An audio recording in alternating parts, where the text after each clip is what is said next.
in those last couple problems that we did, because they told us something like f of x equals the integral from some number to x here. So let's look at what they're wanting us to do here for this first one. So they have given us an integral defined function. They are telling us g of x is the integral. It's right here.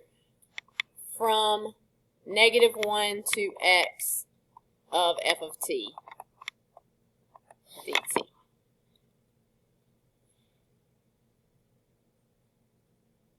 Okay. So they gave us the function here, but our graph is not the graph of g. Our graph is the graph of f. Correct? So, what does it mean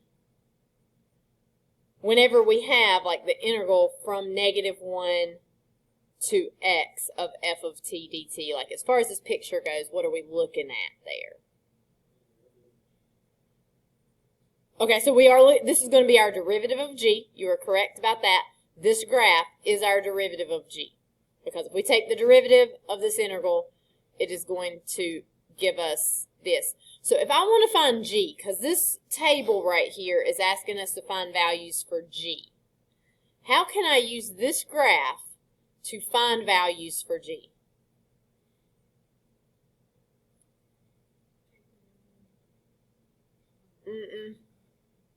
So this is like we're already looking at the derivative, so we wouldn't want the derivative of that. That would be like sort of like our acceleration. So it's the area under the curve, right? From, where's the starting point on this one? -1, right? So I need to fill in this table that they have right here that they didn't put a line in between the two columns, which aggravates me. But I need to fill in this table. The easiest place to start is right here at -1. Because if I am plugging in -1, I'm finding the integral from -1 to -1 of f of t dt. What is the integral from -1 to -1 of any function? It's going to be 0. Because since you're going from a number to itself, you have no width whenever you're looking at the area underneath that curve, right? It's a single point. So that would be 0. So then if I go over to 0, g of 0 would be the integral from -1 to 0 of f of t dt. So this means area under f of t from -1 to 0. Okay? So we're talking about here this area. What's the area of that little triangle? It's going to be 0.5. Right? Just 1/2, half of a block. Okay? If I plug in 1, now I'm looking at the area under the curve from -1 to 1. So I'm going a little further, right? What's the area of that sector right there? That would be 2, right? And because these are all nice straight lines, we can pretty much just count blocks, right? We got half a block here, half a block here, and a whole block here. Or you can use formulas if you would rather. All right, so if I want 2, I'm going to go over here. What area do I have now? I've got 4. Okay. At 3, now I'm looking at this area. What's that going to be? What? We're adding 1 to what we already had. So it's going to be 5. There. Okay, now we haven't really talked about what's about to happen next very much. Okay, so once I get past 3, I'm below the x-axis, and I think I mentioned this maybe in one of the videos briefly, but we were supposed to do this before we did that video. whenever I have an area here, so the area between the x-axis and the curve now is below the x-axis. So when I have an area that is below the x-axis, that counts as a negative area, right? So the area itself is positive because area is always positive. But as far as the integral goes, it's negative, right? So I was at 5. I've got this red area now as I go to 4. So this part right here is 5, and then I've got negative 1 right here. So what am I going to get for my integral from negative 1 to 4? I will get 4. It's going to start going back down, right?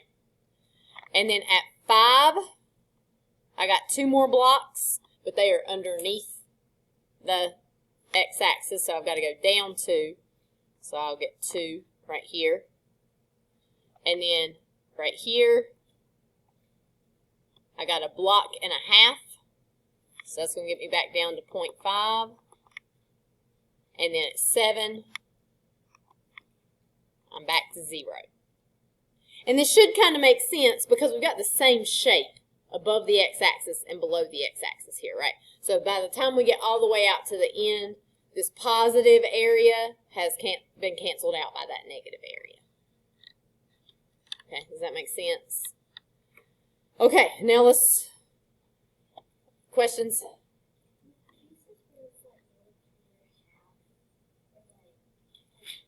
Like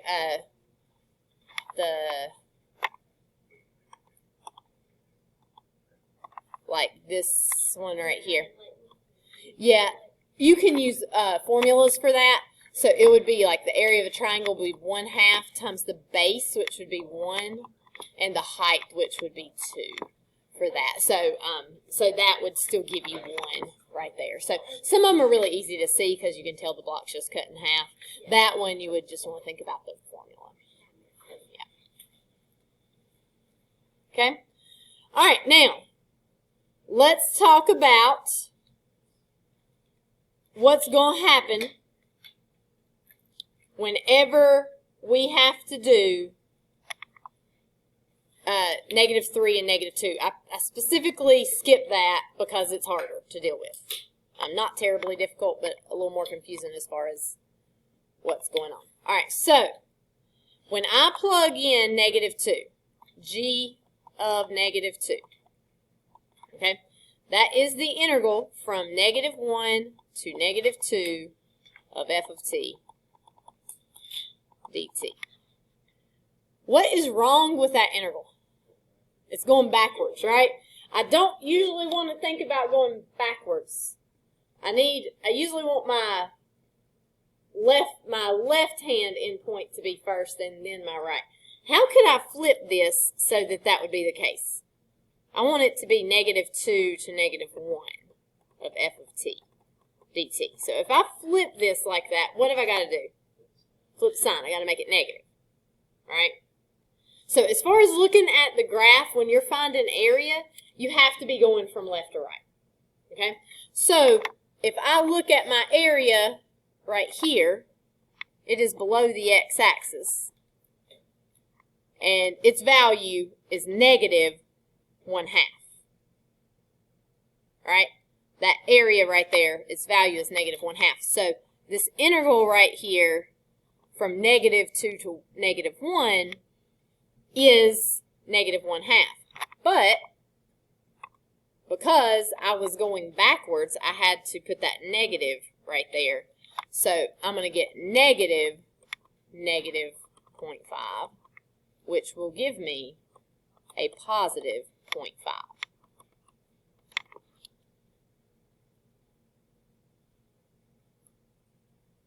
So when you are going backwards from whatever that starting point is, wherever that lower limit of your integral is, it's going to flip the sign of whatever your answer would be. So since this would have been -1/2, but I was going backwards, it flipped it and made it positive. So what would I have here if I went all the way to -3? What is the area underneath the curve or the integral for this part from -3 3 to negative 1. That would be 1, which is below the x-axis, which is negative, but I'm also going backwards, which makes it positive right there. So I'll get positive 1 right here. It is kind of weird.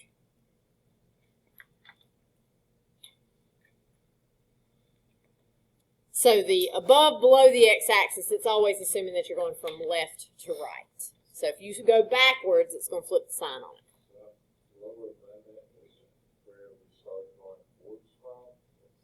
Yes. Yes. Yeah. This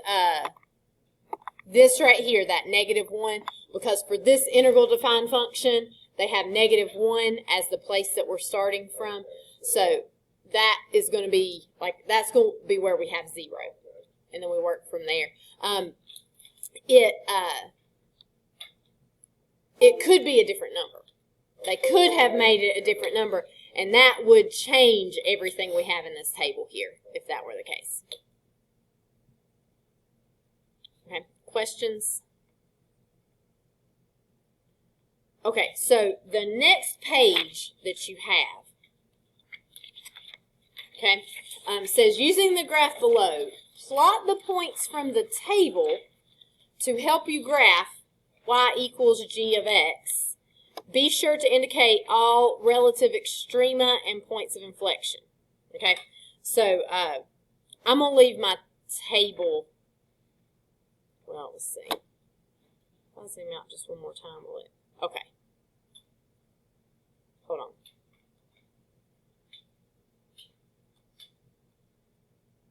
Y'all don't have questions. Oh, okay.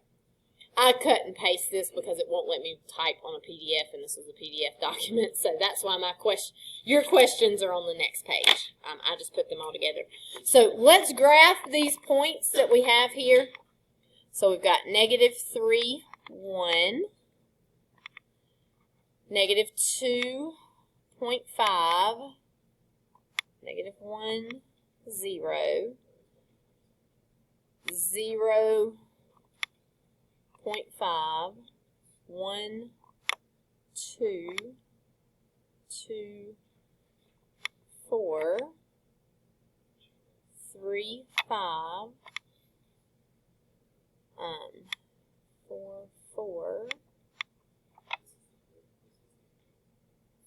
5, 2, 6.5, and 7, 0.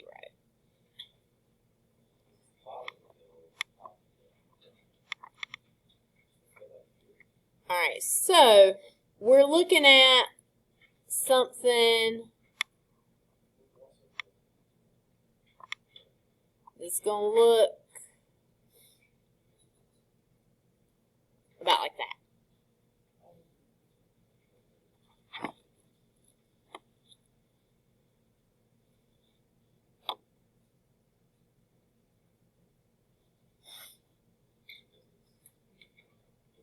So what we have just graphed right here, this is g of x, which gives us the integral from negative 1 to x of f of t dt. Right? So when we look at the graph that was already there, that was just f of t, but f of t is also the same as our derivative of g, right? Because if we take the derivative of this integral right here, they just undo each other, and we would just get f of t, or f of x, I guess.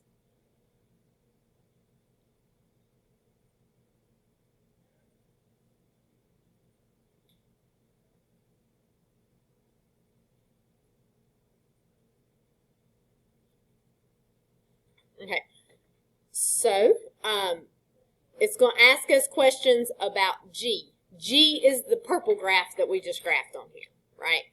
not the one that was already given to us. But as we answer these questions, I want us to think about what f is doing as well.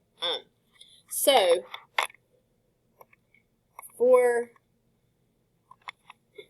this, what intervals is g of x increasing?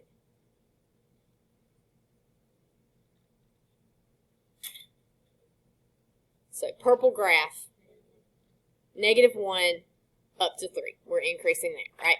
So, -1 to 3. I think they use brackets for that. I think it's one of those things like they're not going to count off if you do it wrong. Now, what do you notice about f there? So g of x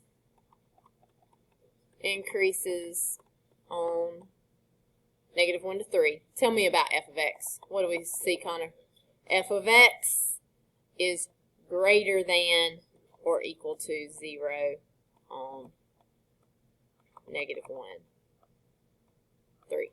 If the derivative is positive, what's that supposed to tell us about the integral or the original function? That we have an increasing graph, right? So, Raven, whenever I look at this graph, where is g of x decreasing?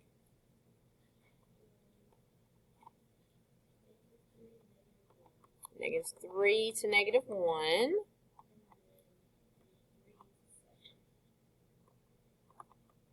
From 3 to 7. I think that should be right there, actually. All right. What do we notice about f of x there? Less than or equal to 0 on these intervals.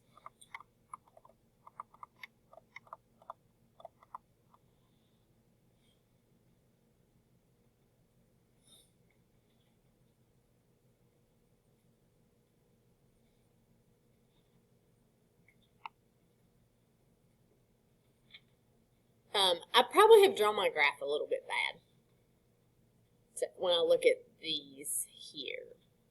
So, concavity. Let's go ahead and be thinking about f of x.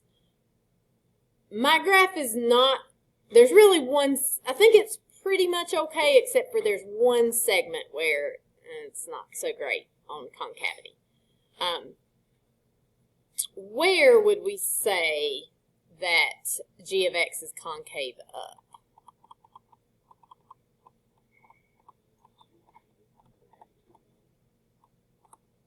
Okay, -2 to 1. Okay, that is perfect. Okay, now my graph's not great because I was just trying to fill it in. Because it looks pretty concave up over here at -3, right? Should it be concave up from -3 to -2? It should not. How can we know? Right. So remember that sort of chart we did a bunch of times, right? When we're talking about g of x, and we're talking about concavity, if we're concave up or concave down, that means g prime of x, which remember that equals just f of x here. We know g double prime, for concave up it would be negative, positive. If we're concave down it would be negative. So if my second derivative is positive, what's that tell me about f of x? It would be increasing, and over here would be decreasing. So because from -3 to -2, my graph of f decreases, I should have drawn it in more like this. Okay. Bo, how did you know to stop at 1? Because I can't really tell between 1 and 2 what's going on right there. But we should stop at 1. How do we know? Okay, so from 1 to 2, is our graph increasing or decreasing? Our graph of f increasing or decreasing? It is not. So what that means is we've just got a straight line, a constant rate of change right there, so it doesn't have concavity for a straight line. So we would say that we're concave up here. And is there anywhere else we're concave up? From 5 to 7.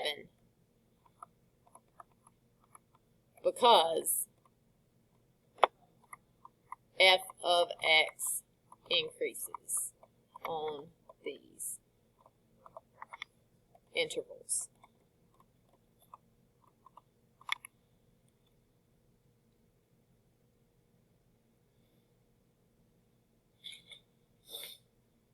So, Wesley, where would we be concave down?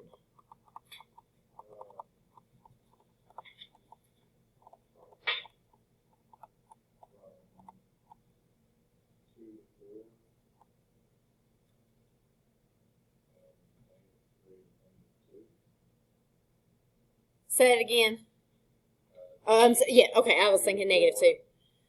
2 to 4.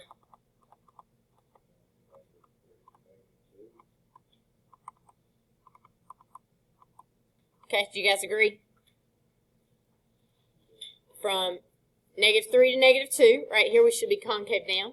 And from 2 over here to 4, we should be concave down. And that is because f of x decreases on these intervals.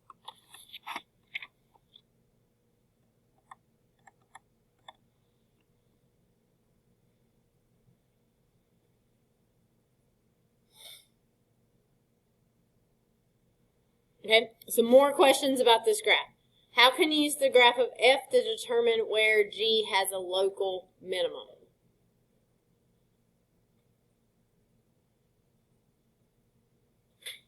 So when we're talking about f, we're really just talking about g prime of x right there. So what does the derivative do at a local minimum?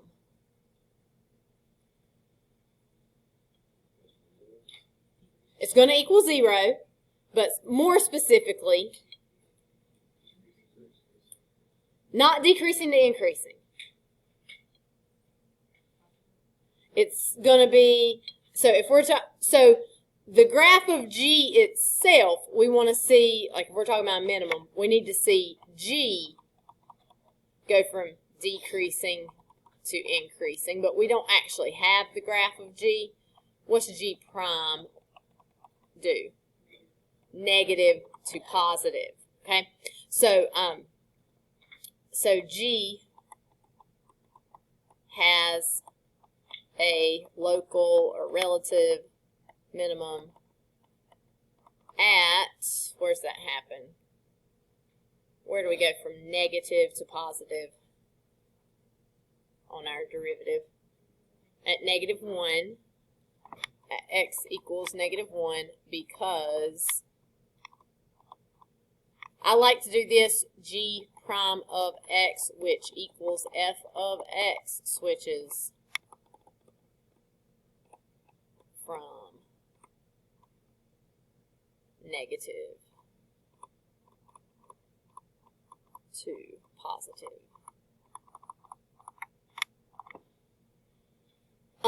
When you do problems like this, you must at some point show that you know that the derivative of g equals f.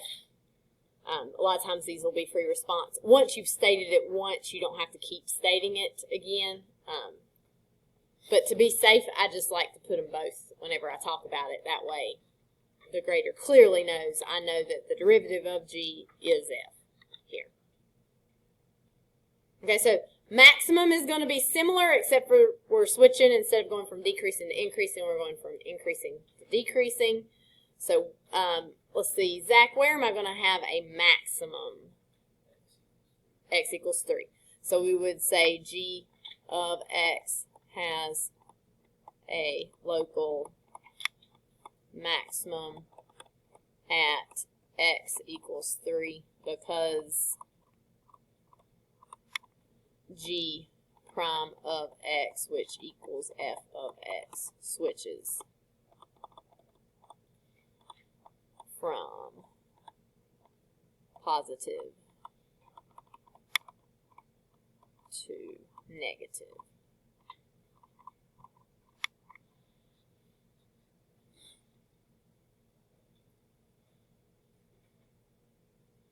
Okay, so the last part of this is going to be point of inflection. So Connor, how can I tell that I have a point of inflection?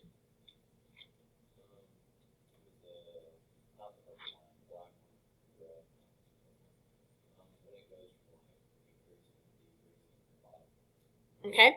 All right, so where would I have a point of inflection?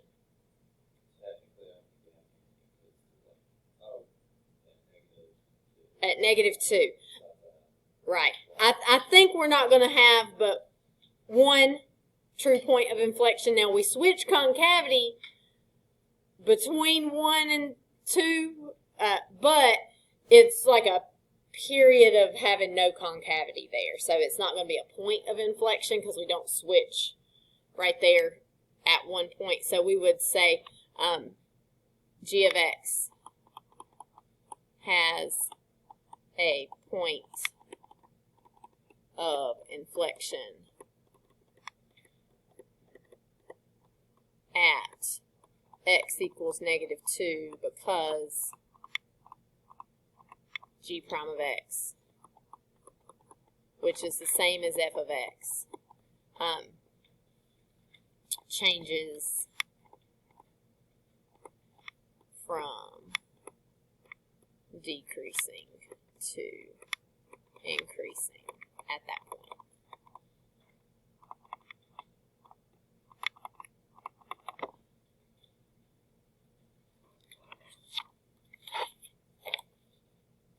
Okay, questions? So really, this stuff is really a lot like just the curve sketching stuff we did before, where we looked at the derivative and the second derivative, and that told us about what was happening with the function. Our only difference is our function is an integral defined function here for these. So the next one that you have gives you 12 graphs, and on the interval from 0 to 4, and g of x is the integral from 0 to x of f of t. So for the questions that follow, list all the graphs that would make each statement true, then state what condition or feature is present in the graphs of f. So all of these are graphs of f. Okay? So it's going to say things like, let's look at the example problem here. Oh, wait. I don't think I put the answers here. I just did this so we could. So that example says the graph of g of x is increasing from 0 to 4. Okay? So if we're looking, if these are the graphs of f, and we know g of x is the integral from 0 to x of g of t dt, then that means the derivative would be f of x. So if I know g is increasing, it says that I could have e, g, j, and k. All of those have that property that g is increasing for the entire interval. How do I know that? Looking just at these graphs that they've given me of f. They're all positive, right? Positive everywhere, because if this graph is positive, it means the function above it, the integral of this function, which is our g of x, should be increasing. Okay, so I want you to go through those questions right there and answer all of those using this graph, these graphs. If you need to tear your pages apart once you get there, if you can't see them good, that's fine. I'll also leave this up here so that you guys can see that.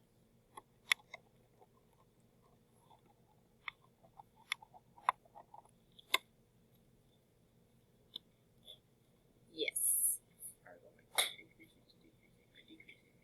Okay, so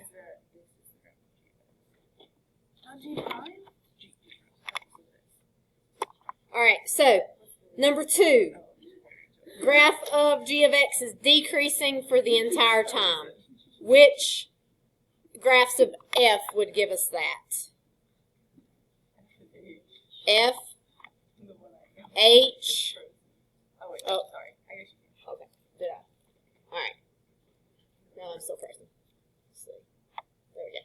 All right, F, H. Any others? And how do we know this?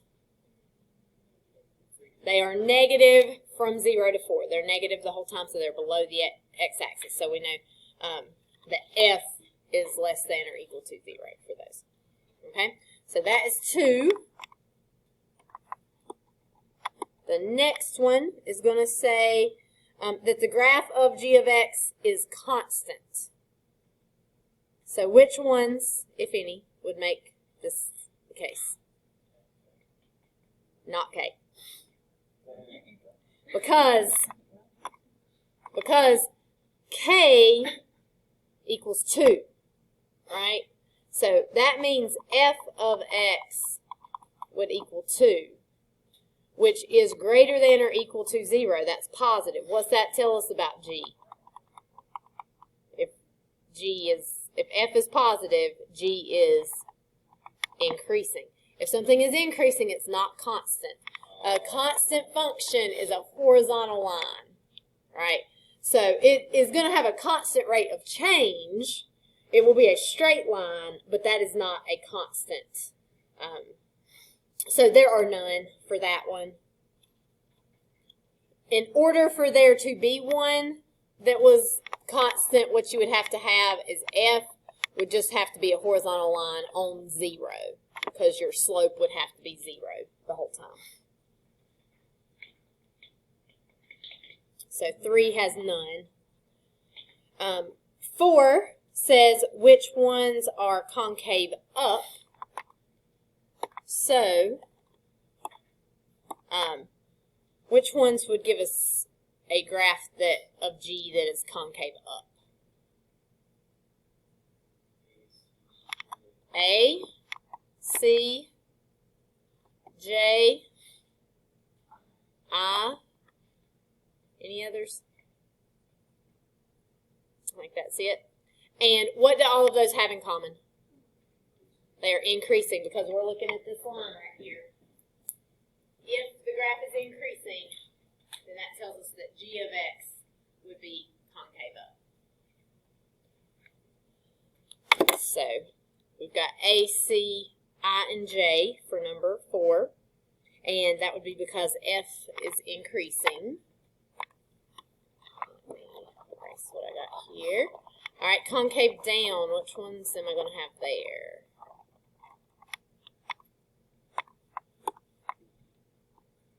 Okay, which one? B, D. Any others? I don't think so. I think it's just those 2. How do we know, Hallie? Because F, which is the ones we're looking at right here, are decreasing. Yes, good. Okay. All right. Local maximum at x equals 2. Which graphs are going to have local maximum at x equals 2? B, D. Okay, any others? Okay. How can we tell we have a maximum? Switches from positive to negative there. So F switches from positive to negative. All right. Then the next one is going to be local minimum. This one's going to have more. Which ones are we going to get for our local minimum? A, C, I, and L. And for those, we see F switch from negative to positive.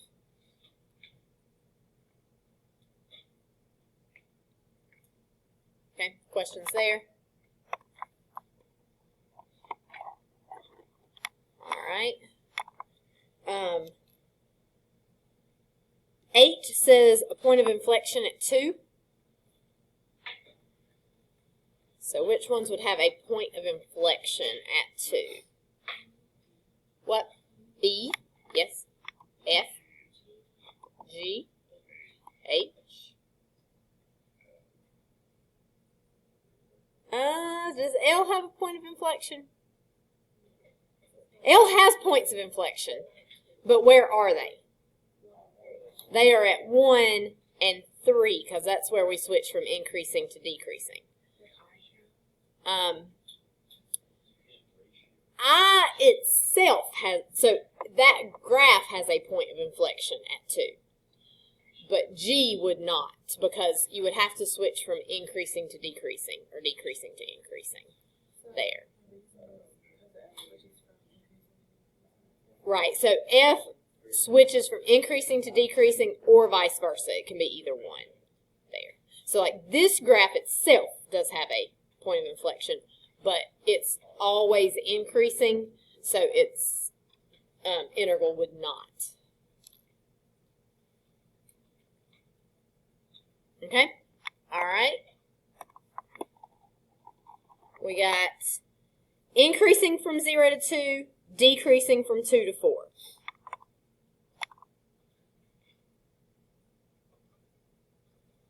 It's not F. Because on that is true for F, but it's asking us about G. So which ones would mean that G would be increasing from 0 to 2 and decreasing from 2 to 4? B, because we're positive from 0 to 2 and then negative from 2 to 4. Where else? D. Any others? I think it's going to be it for that one. And 10 is concave up from 0 to 2 and concave down from 2 to 4.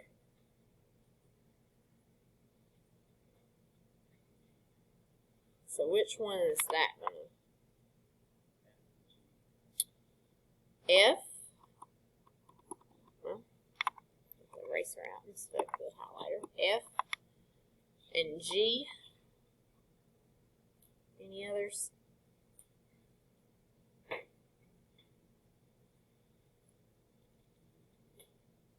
think that'll be it, because you go from increasing to decreasing.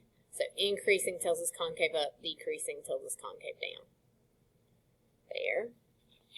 All right, what about the last? There's the last one. Nope, there's 2 more. 11 said there's no local extrema. All right, so what's going to, extrema, first of all, what's an extrema? Maximum or minimum. It's a general term we can use that includes both. So to have a maximum, definitely K. To have a maximum or minimum, you have to switch from positive to negative or negative to positive, right? So which graphs do not do that?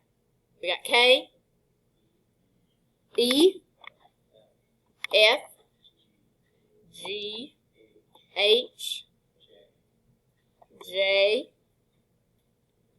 I think that's all of them. So they can touch the x-axis, but they can't cross the x-axis. And basically, these are all the ones that are either always increasing or always decreasing. You can't have a relative maximum or minimum if you're always increasing or always decreasing, right? Okay?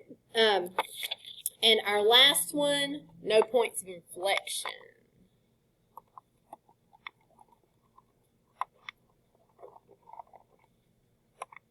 Which ones would not have any points of inflection? A and B, C, D.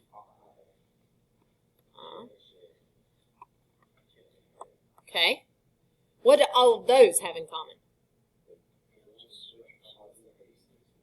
They do not switch from increasing to decreasing or vice versa. They are always increasing or always decreasing.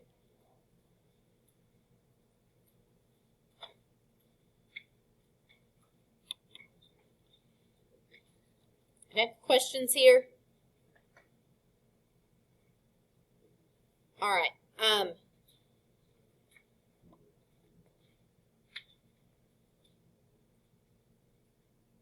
All right, let's go through those questions there. I didn't put them on here, but so in that check your understanding box, it says determine whether each statement is true or false.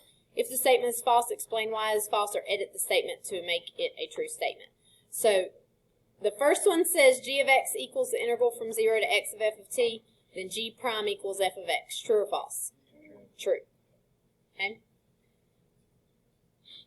All right, so, and all of these start basically with that same thing. G of x equals the integral from 0 to x of f of t.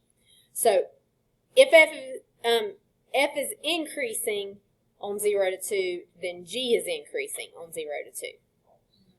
False, right? We can't, I mean, it could be true, but we can't say that for sure, right?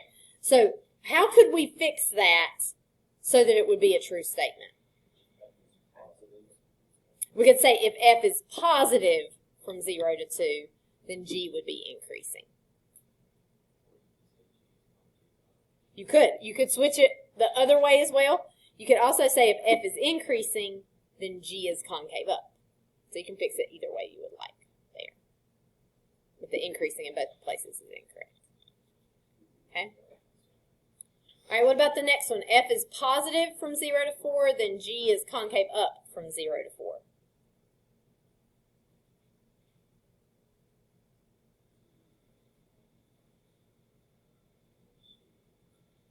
False. That one's false. You could say if f is increasing, then g is concave up. That would be one way to fix it. What's another way we could fix it? Good. We could leave f like it is and change g to increasing. Either one of those would fix it.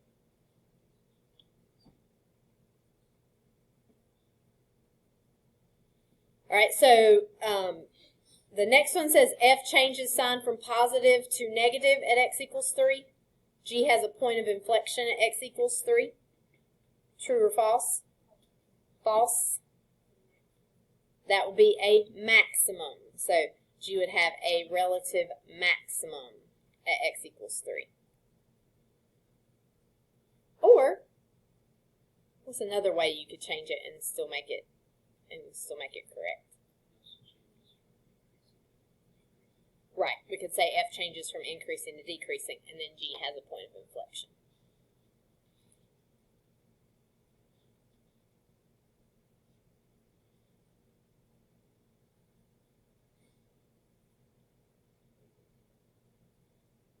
Okay, so if f has a local minimum at x equals 5, g has a point of inflection at x equals 5. True or false? Okay, so f looks like this. Oh, let's switch back to it. So f looks like this. Right, you got a local minimum right there at x equals 5. To have a minimum, you had to switch from decreasing to increasing. So what does that, so we were decreasing here to increasing. What's that tell us about g? We went, well, our second derivative of g went from negative to positive. Our concavity went from down to up. So if you have a minimum on your derivative, on your f here, then it is going to be a point of inflection. A maximum or a minimum, either one.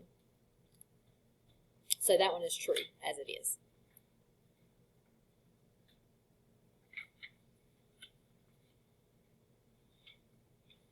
Okay.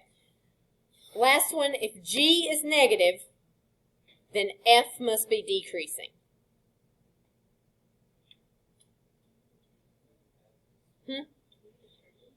Right. So, like, do we have any line here where g is positive or negative? We do not. We can't tell anything about whether g is positive or negative unless we have the graph of g itself. So we can't determine anything from knowing positive or how could we fix this statement so it would be true? We could switch our F and G, right? So if F is negative, then G must be decreasing. We could switch where the F and the G are at there.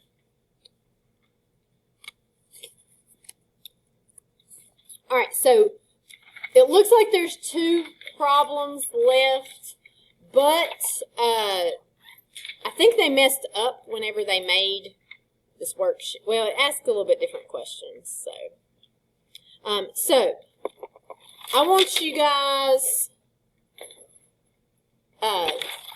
to do this graph here.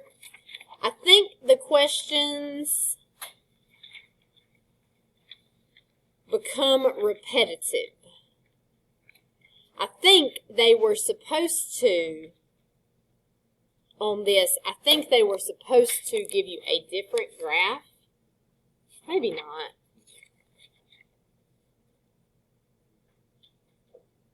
The reason I say this is because they're asking about the interval from 0 to 12, and that graph doesn't even go to 12. But maybe you can answer these. Yeah, on part 2.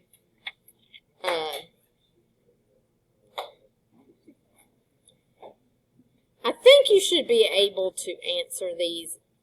I'm not sure that graph is as it was supposed to be, though.